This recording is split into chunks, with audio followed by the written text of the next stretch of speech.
do that more effectively.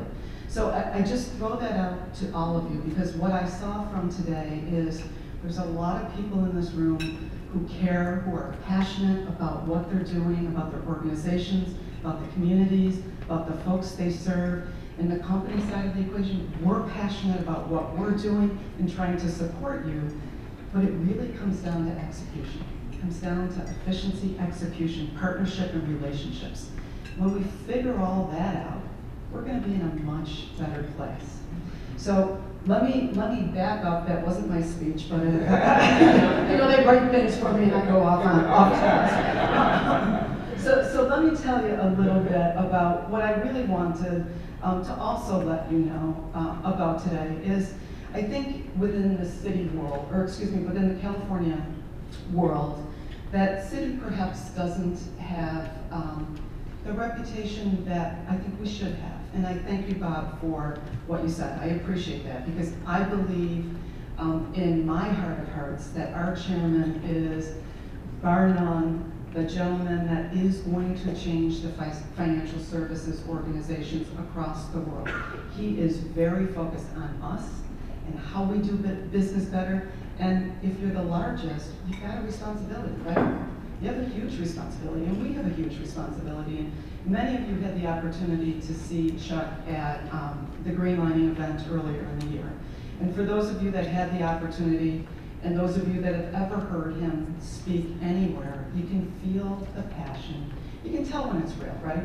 You can tell when when you heard walk the talk, and you can tell when somebody feels passionate about what they're doing. And I will tell you, he is very passionate about a task he has, really busy over there, huh? A task that he has for us, a goal for our organization, which is to be the most respected financial services company in the world, to strive to be the most respected.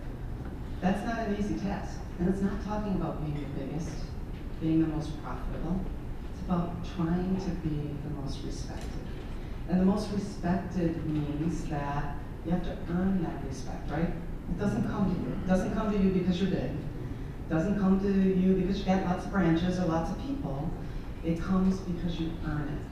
And so our opportunity is to figure out how to earn it every place, certainly in California, but it's every place where we do business. And so when Chuck laid out his plan, our plan, and how to get this done, we really worked it back to responsibilities, what we expect of our people, and what we expect of the business that we have across the world.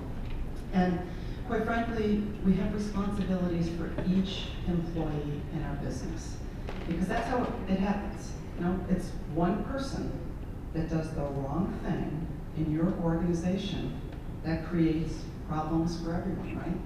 And so the responsibility is all of ours. And when we look at what those responsibilities are, I'd like you to understand, just so you understand the company that we aspire to be and the company that we're trying to get to.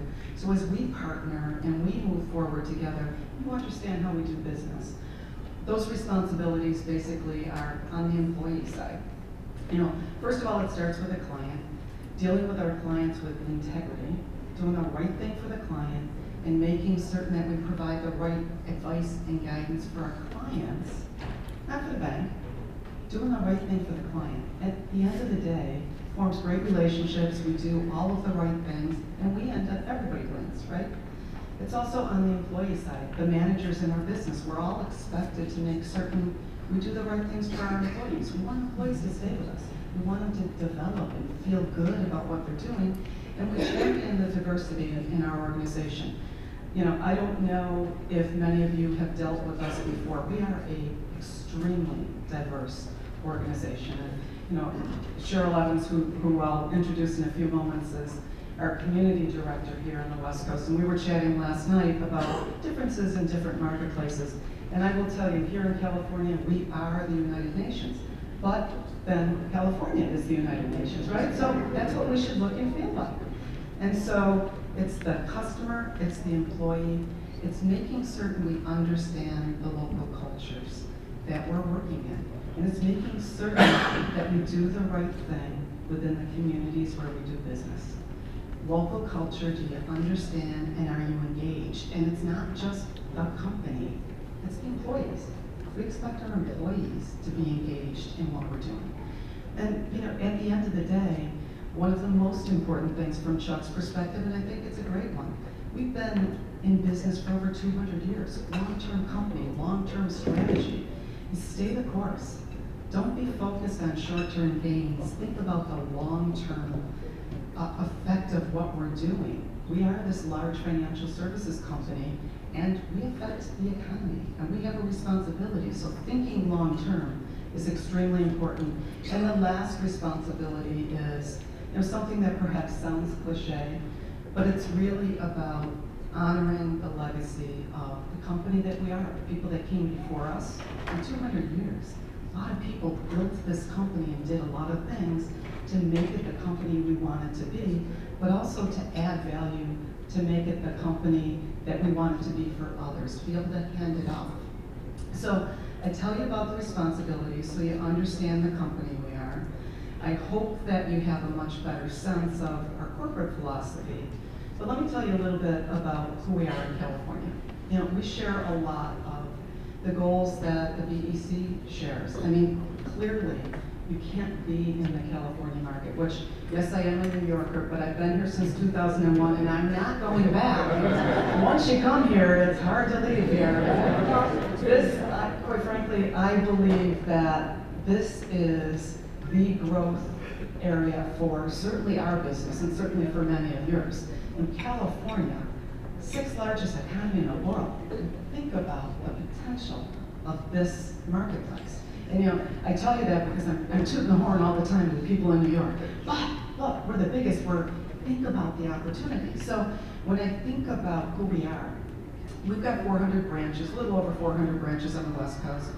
There are almost 380 in California. That's not enough.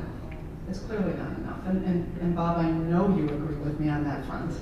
And we would love to be bigger, and we will be bigger. And we're building branches this year and into next year, and who knows how else we'll be able to get bigger, but we will be bigger because we want to be. And we're going to do it by working with all of you.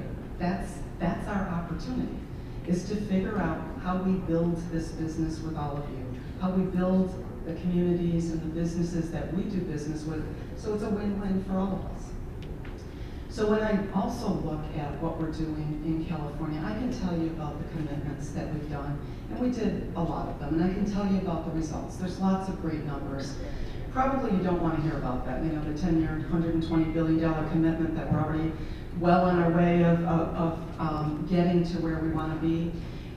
You probably want to hear, what are we going to do moving forward, right? Because Bob will always tell you the commitment wasn't large enough, so great, we're making great progress, Lisa, but you got to be doing more. And you know what? I agree with that. And we will do more. I will tell you one of the things that I'm very proud of in our company is the way in which we do deal with home ownership. We have very, I guess I would say, conservative lending strategies. However, I think we do the right thing in reaching out to the communities, affordable housing, all of home ownership assistance. We do all of the right things. But what we haven't done is we haven't done a lot of the exotic type loans that perhaps other lenders did and were perhaps a vehicle to help someone get into a home. But there's a responsibility in helping someone get into a home, right? We all have read the stories. We've seen on the news, it's every day